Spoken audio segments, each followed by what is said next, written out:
Olá, você vai ver nesta edição do Câmara Rio Notícias. Câmara se prepara para voltar a discutir projetos sobre aplicativos de transporte na terça-feira. Linha 3 do VLT vai ser inaugurada em novembro. E o auditório da Câmara vira sala de cinema para exibição do curta Reciclagem. Não saia daí, a gente volta já. Em 2018, a Rio TV Câmara trouxe grandes novidades para tornar a sua experiência ainda mais dinâmica. Agora você tem mais 2 canais de comunicação com a gente. Além do Facebook e YouTube, também estamos no Instagram e no Twitter. Bastidores das matérias, programas, conteúdos exclusivos e muito mais. No estúdio ou nas ruas. Saiba em primeira mão o que acontece na casa do cidadão carioca e em todo o município. Desde o cotidiano da cidade em um jornal diário. Passando pelo plenário da Câmara Municipal. Além de programas sobre o Legislativo e a cidade.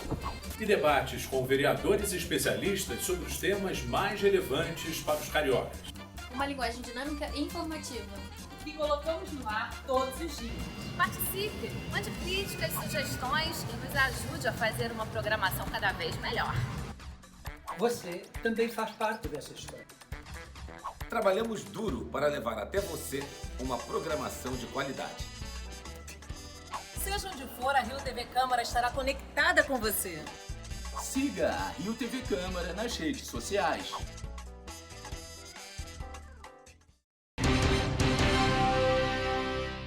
A gente começa esta edição do Câmara Rio Notícias falando sobre o adiamento da votação do projeto que estabelece regras para o transporte de passageiros por aplicativos. As discussões no plenário da Câmara do Rio ficaram para a próxima terça-feira. O cenário estava pronto para a votação. Taxistas e motoristas de aplicativos dividiam as galerias. Vereadores se revezavam na tribuna. O autor do projeto, o presidente da Casa, vereador Jorge Felipe, anunciou que o texto receberia 4 emendas. Ficou decidido que hoje seriam apresentadas 4 emendas referente aos seguintes temas, excluindo da proposição o limitador de número de veículos, como decidido pelo Supremo Tribunal Federal, a proibição de veículo RET, a exclusão da taxa de fiscalização itinerante de R$ 148 mensais e o aumento do prazo de vida útil do veículo de aplicativo de 6 para 8 anos, como ocorre com os veículos táxi. Mas o clima no plenário era de incerteza. A ausência de vereadores que formam a base da prefeitura colocava em risco a votação. Jorge Felipe deu um recado. Nós não podemos nos omitir a essa discussão. Se acontecer o pior e esta sessão cair na tarde de hoje, o projeto retornará na próxima terça-feira. Se cair, retornará na próxima quarta-feira. Se cair, retornará na próxima quinta-feira, porque nós não podemos nos omitir a essa discussão.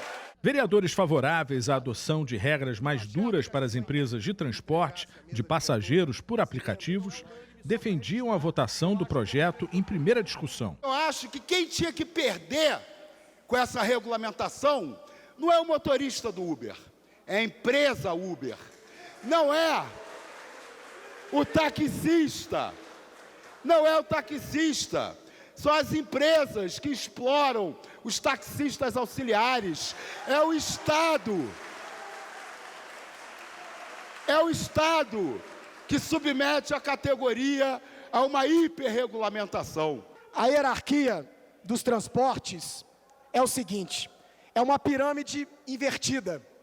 Em primeiro lugar na pirâmide estão os pedestres. Em segundo, os ciclistas. Em terceiro, o transporte coletivo. Em quarto, o transporte de carga. E, em último, o veículo particular. Então, nós estamos na contramão da Lei de Mobilidade Urbana e, principalmente,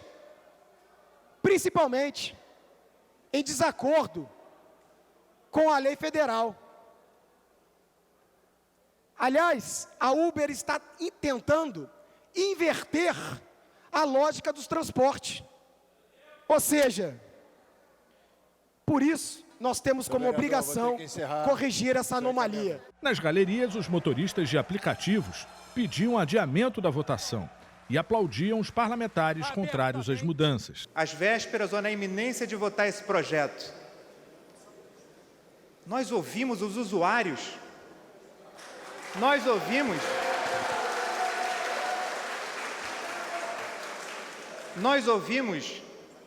porque eu ouvi argumento de Uber, ouvi argumento de táxi sobre imposto, sobre paga isso, paga aquilo. Nós não ouvimos quem mais paga imposto na cidade do Rio de Janeiro, o cidadão carioca, o usuário dos serviços públicos, de transporte. Nós estamos passando no país pela maior crise de desemprego da história recente da nossa cidade. O país inteiro ele se recupera em termos de emprego, o Rio de Janeiro ainda persiste, perdendo vagas. E justamente nesse momento que nós viemos colocar para debate e eventualmente para votação, um PL que busca, e eu não vejo outro resultado, restringir a atividade, restringir o trabalho, restringir o exercício feito pelos trabalhadores, pelos motoristas que atuam nos aplicativos. No final, votação adiada. As discussões vão ser retomadas na próxima terça-feira. Taxistas prometem uma nova manifestação na Cinelândia. Na última quinta-feira, a categoria ocupou a praça para pressionar os vereadores. A segurança teve que ser reforçada. Os policiais montaram um patrulhamento especial para separar os taxistas dos motoristas de aplicativos. A atenção de todos se volta agora para uma possível decisão na sessão de terça-feira. Nós estamos aqui lutando pelo tentar o que é nosso, não o que é deles. Sabemos que todo mundo precisa trabalhar. Sem dúvida nenhuma, o desemprego está grande, mas é um direito nosso de escolher hoje aqui. E a gente está defendendo o que é nosso, porque hoje em dia está difícil para o taxista, entendeu? A nossa classe está sangrando muito. Nós não queremos confusão com o taxista, nós queremos confusão com ninguém, com táxi com ninguém. Nós estamos apenas lutando por um simples motivo, pelo direito de ir e vir de todo cidadão e que o cidadão tenha escolha de escolher o seu transporte. A discussão sobre o projeto de lei federal que cria incentivos para a transformação de clubes de futebol em empresas chegou à Câmara do Rio. Nessa semana, foi instalada uma comissão para acompanhar os debates que envolvem os clubes do município do Rio. O repórter Renato Chapô conversou com o vereador Átila Alexandre Nunes, presidente da comissão. É fundamental esse projeto de lei que acontece ali no Congresso sobre o clube empresa. Ele tem um impacto em termos econômicos muito grande. E só para ter uma ideia, os quatro grandes clubes do Rio de Janeiro movimentam quase 2 bilhões de reais por ano, fora os clubes de porte médio e pequeno. Então esse é um projeto que acontece hoje em dia, que está sendo discutido, debatido no Congresso Nacional e que terá um impacto muito grande, não só na questão econômica, mas também cultural e, por que não, na paixão dos torcedores. Então essa comissão ela acompanhará os trabalhos, até porque você tem desdobramentos, inclusive em relação aos esportes olímpicos, e como isso é de interesse direto da cidade, do Carioca, essa comissão, a ideia é que ela possa fazer a interlocução entre os clubes locais com o Congresso Nacional. Agora, os clubes não são obrigados a se tornarem empresas.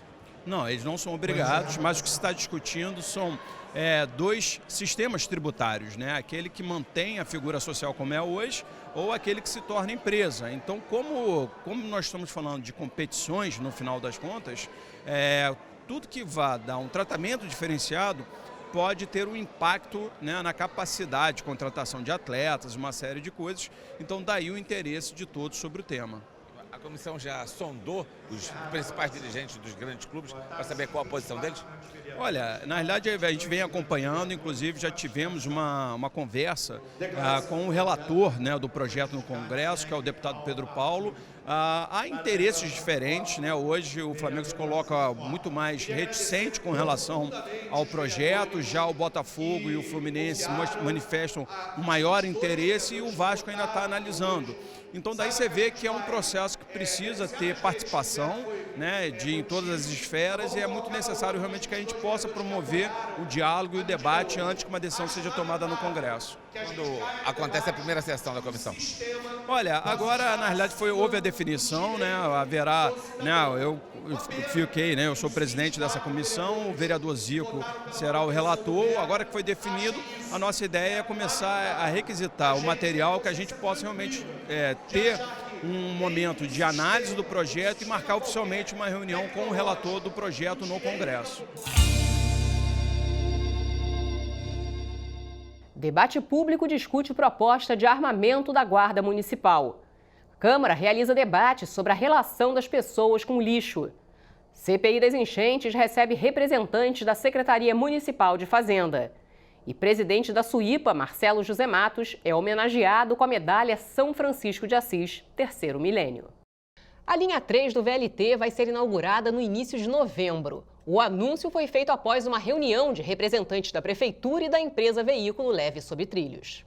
A partir de novembro está prevista a circulação dos trens pela Avenida Marechal Floriano, percorrendo o trecho entre a Central do Brasil e o Aeroporto Santos Dumont. O novo percurso será inaugurado após o fim do impasse financeiro entre a Prefeitura e a concessionária. O acordo prevê o compromisso da Prefeitura em saldar parte da dívida com a concessionária e criar uma comissão para discutir o prazo de concessão do serviço. Atualmente, a concessão está prevista por 25 anos, com meta de transportar 100 mil passageiros por dia. Segundo a concessionária, as linhas 1 e 2 do VLT transportam juntas cerca de 80 mil pessoas por dia. Quando entrar em operação, a linha 3 terá 10 estações, 3 delas localizadas na Avenida Marechal Floriano. Você vai ver no próximo bloco. Câmara promove debate e exibe curta sobre reciclagem. Acompanhe as sessões plenárias da Câmara Municipal do Rio de Janeiro de terça a quinta-feira, de 2 às 6 horas da tarde. Aqui os vereadores usam a tribuna para falar de temas ligados à cidade e também apresentam, discutem e aprovam projetos de lei de interesse da população carioca. Não perca as notícias do Legislativo Municipal aqui na Rio TV Câmara.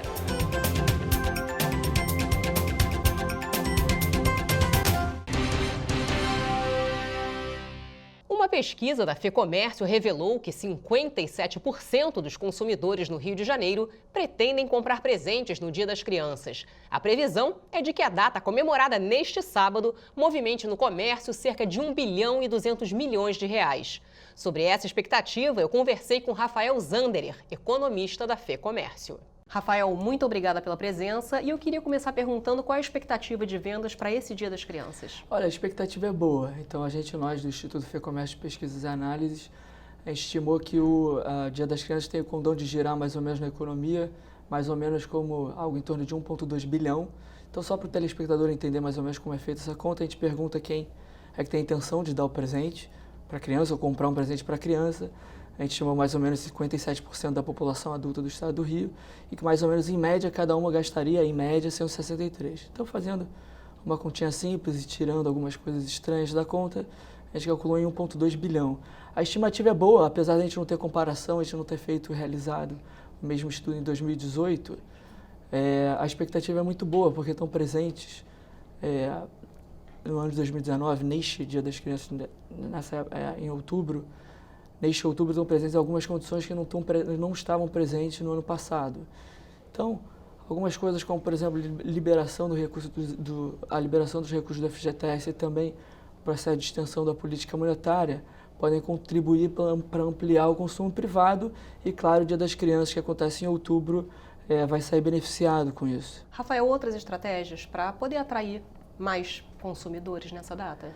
Não, eu acho que a estratégia principal, eu acho que é usar as pessoas, todo mundo quer dar um presente para as crianças, né? Então, eu acho que tentar seduzir as pessoas, de certa maneira, a darem um presente para os seus filhos. A gente estimou que o Dia das Crianças não é das datas comemorativas, o Dia das Crianças é mais importante do que a Páscoa. Então, num ranking dessa data comemorativa, está em que posição o Dia das Crianças? No ranking, pelo menos no ranking que a gente fez das datas comemorativas que passaram em 2019, o primeiro é Dia das Mães, depois Dia dos Pais, depois Dia das Crianças e Páscoa. Agora, tem um componente interessante do Dia das Crianças, que o ticket médio do Dia das Crianças é bastante alto, é 163, só perde para o Dia das Mães. Então, a despeito das pessoas que vão presentear seus filhos, a proporção de pessoas que vão presentear os seus filhos ser mais baixa, em média, elas gastam mais dinheiro com isso, entendeu? E quais são os itens mais procurados, Rafael? Brinquedo é o item mais procurado E eu acho que é razoável que seja assim, porque o brinquedo é mais barato, tá certo? Mas também tem eletrônicos e vestuário e calçados. É legal que brinquedo esteja na frente, porque quando você vai olhar para o que está acontecendo para os setores que tradicionalmente são beneficiados nas datas comemorativas e no Dia das Crianças isso não é diferente, esses setores, quando você analisa o que está acontecendo com o volume de venda desses setores nesse ano, e o último dado que a gente tem é de agosto, é que a variação média do volume de vendas desses setores que são privilegiados, nessas datas comemorativas, em particular o Dia das Crianças, eles estão saindo muito pouquinho, muito devagarzinho da crise. Então, a variação média, o crescimento médio do volume vendido desses setores é mais ou menos zero até agosto desse ano. Então, é legal que seja os principais presentes a serem dados sejam brinquedos e eletrônicos e vestuário calçados, que traz um certo alívio para os setores que, como eu falei, estão saindo ainda um pouco de lado da crise, entendeu? A média de crescimento do volume de vendas do setor de comércio varejista restrito é mais ou menos zero até agora, mas você tem no quarto trimestre a expectativa de que as coisas vão começar a melhorar mesmo por causa dessas medidas que estão sendo tomadas, seja pelo Banco Central, que é a redução dos juros, ou a liberação do FGTS, no sentido de ampliar o consumo e a demanda privada, que é o que está faltando na economia do Brasil e do Rio de Janeiro. Obrigada, Rafael. Obrigado a você. Pela segunda vez, a Câmara do Rio promoveu o Cinecult Debate. A iniciativa foi do vereador Raimon. O filme escolhido dessa vez foi o curta Reciclagem, e a exibição contou com a presença de garis da Conlurb. Ele é escritor, ator, poeta e agora cineasta amador. Tantos talentos reunidos em um mesmo compasso. O ritmo democrático do samba inspira Haroldo César e outros compositores. Ele é funcionário da limpeza urbana, trabalhador da Conlurb. Pra cidade ser supimpa, não é só gari limpar, depende do cidadão. As músicas falam sobre personagens e temas da limpeza urbana que interferem na rotina da sociedade. A apresentação contou com a participação do Gari Sorriso. A ideia é misturar a experiência profissional com esses temas, em busca da conscientização ambiental. O curta-metragem Reciclagem foi exibido no auditório da Câmara Municipal do Rio. Ele aborda o tema de forma educativa. É uma obra de ficção e fala da convivência de uma família moradora da cidade do Rio de Janeiro. Narra a trama de uma gari, que também é escritora e sofre pressão de um agiota. O filho planeja um assalto e algo inesperado e trágico acontece. Faltou um final feliz. É um curta, é uma ficção, mas que a gente aborda muito a limpeza urbana, né? Então a gente quer dar uma espécie de ferramenta para ajudar também no combate à sujeira nas ruas. A gente aproveitou o filme para falar um pouco do lixo zero e tal, mas na verdade é uma ficção, a gente conta uma história ficcional que também recicla o ser humano, né? Porque o personagem lá vai cometer um crime para ajudar a mãe e tal. Então tudo isso é preciso também ser reciclado na vida humana. E a gente aproveita esse filme para poder fazer pensar, né? O pessoal pensar bem todas essas questões. Este é o segundo encontro do Cinecult Debate, que tem como objetivo apoiar e divulgar produções independentes. A iniciativa foi do vereador Raimon. Esse grupo da Conlurb, né, que produziu esse filme Reciclando, na verdade a intenção dessa casa é de, ao acolhê-los, compreender que eles são muito mais do que aqueles simpáticos garis que a gente encontra, mas pessoas que nós podemos considerar como agentes ambientais, que são, para além de ser os que recolhem os resíduos, etc., que cuidam das limpezas das ruas e das praças, aqueles que também fazem processo de conscientização. Esse projeto deles é um projeto que roda a cidade. Então, esse Cinecult Debate é para a gente compreender que há muita coisa a ser agregada na nossa luta política e também na conscientização do povo da cidade do Rio de Janeiro. E o Câmara Rio Notícias fica por aqui. Obrigada pela companhia. Até a próxima.